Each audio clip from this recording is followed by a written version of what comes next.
आज ढाका वालों के लिए बहुत खुशी की बात है कि जनसुराज के तरफ से प्रशांत किशोर ने पहला लिस्ट निकाला है, उसमें सबसे पहले लिस्ट में आपका नाम है। जिस तरह से ढाका में डॉक्टरों के अंदर जो है बहुत अच्छा डॉक्टर माना जाता है, यहाँ भी प्रभावशाली है, लेकिन पार्टी के अंदर भी बड़े प्रभावशाली आप साबित हुए कि पहले लिस्ट में आपका नाम आया।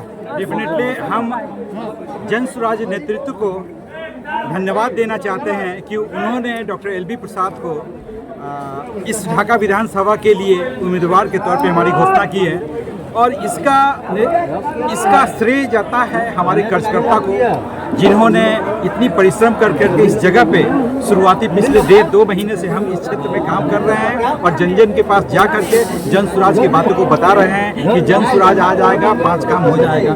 डेफिनेटली हम घर घर जाकर इस जनसुराज को मुहिम को दे रहे हैं। तो ये श्रेय, ये टिकट, ये घोषणा हमारे जनता को जाता है, हमारे कार्यकर्ता को जाता है, जिन्होंने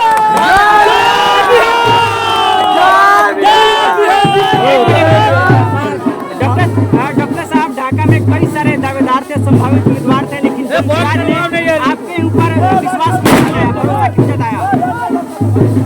देखिए, मैं पेशे से डॉक्टर हूँ, चिकित्सा के क्षेत्र में मैंने देखा है और जनसुराज के साथ उनकी जो जनसुराज की जो बातें हैं उससे मैं प्रभावित होकर के ही मैंने जनसुराज की बातें जो ज्वाइन की थी। हमारे प्रणेता प्रशांत किशोर जिन्होंने आप देखे कि पद यात्रा कर करके जो मॉडल जो से समझने की जो कोशिश की है बिहार के ग्रास रूट लेवल को, और उसके बाद पार्टी का निर्माण करने के बाद जो मुहिम छेड़ा है बिहार में एक परिवर्तन का, एक बदलाव का, उनकी जो एजेंडा है शिक्षा, स्वास्थ्य, पलायन को रोकना और किसानों को सशक्त करना और महिलाओं को स्वरोजगार, डेफिनेटली इन सब बातों से प्रभावित होकर के मैंने भी राजनीति में कदम रखा है और मुझे लगता है कि यहाँ के लोग भी एक विकल्प के तलाश में थे और ये बहुत अच्छा विकल्प है। लोग सपोर्ट कर रहे हैं, कमिंग टाइम में बिहार की व्यवस्था में बदलाव हो। सर डॉक्टर साहब, टिकट मिलने के बाद पहली बार आपका ढाका में आगमन हुआ, कार्यकर्ताओं के द्वारा काफी गर्मजोशी के साथ आपका स्वागत किया गया है, जगह जगह पे आपके ऊपर फूलों की वर्षा हुई है, कैसा लगा ये देखकर? नहीं, डेफिनेटली जनताओं का तो इन्होंने जो स्वागत किया है, हमें बहुत बहुत जनता का आभार व्यक्त करते हैं और इन्हीं की बदौलत तो हमें चुनाव जीतना है। हाँ, कार्यकर्ता ही संगठन का बैकबोन होता है, एक रीढ़ की हड्डी होती है। मैं तो बोलता हूं कि वो कार्यकर्ता ही वो दीपक है जो हमारे विधानसभा में रोशनी फैलाएंगे। तो एक ब्रिज है, एक पुल है नेता से जनता को कनेक्ट करने का। तो हम जनता का, अपने कार्यकर्ता का बहुत बहुत आभार व्यक्त करते हैं। कार्यकर्ताओं ने आज संदेश दे दिया है कि ढाका का निजाम बहुत जल्द अब 1 महीने के बाद बदलने वाला है।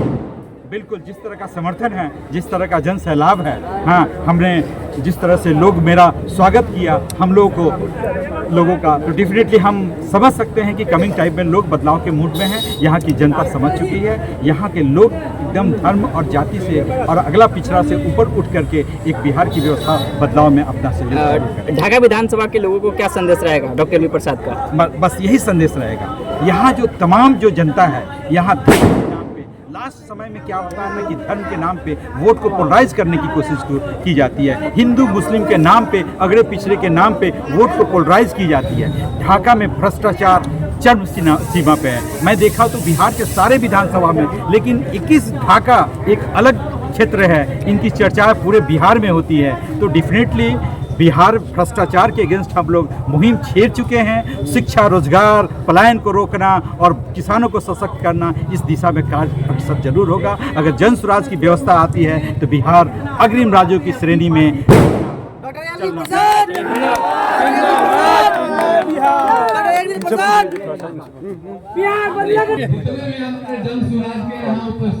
एक मिनट, इफ्तिखार आलम साहब, डॉक्टर एलबी प्रसाद का टिकट कंफर्म हो गया है, आप लोगों ने बड़े गर्मजोशी से डॉक्टर साहब का स्वागत किया, क्या कहेंगे? बिल्कुल, मैं साथ में जाके टिकट लेकर के भी आया। जी जी जी। और यहाँ तक के सुबह से मैं चल रहा हूँ उनके साथ में, और जिस हिसाब से मैं देख रहा हूँ उत्साह कार्यकर्ताओं में बहुत ज़्यादा हम लोगों का मतलब सीना चौड़ा हो गया है। हमको लग रहा है कि आज ही हम डॉक्टर एलबी प्रसाद को जैसे टिकट मिला, अनाउंस हुआ दोपहर में, उसके बाद सभी जनसुराज के नेताओं में जो टिकट के रेस में थे, सभी में चट्टानी एकता देखने को मिल रही है। शायद पहली बार किसी पार्टी में। देखिए, यही खूबसूरती है जनसुराज का कि जनसुराजी चाहे जितना भी आपस में कुछ भी करे, लेकिन जब जनसुराज का फैसला होता है हमारे आदरणीय प्रशांत किशोर जी का, उसको सब लोग मानते हैं। क्या इसी तरह से एक एकजुटता होकर के इनको जिताने का काम करेंगे? आपको दिख रहा है ना, अभी जितने भी हम लोग सब साथी थे सब साथ में है, तो यकीन सी बात है आज से और जब तक के पोलिंग होगा तब तक के और जिता करके लाने तक के हम लोग साथ रहेंगे। चलिए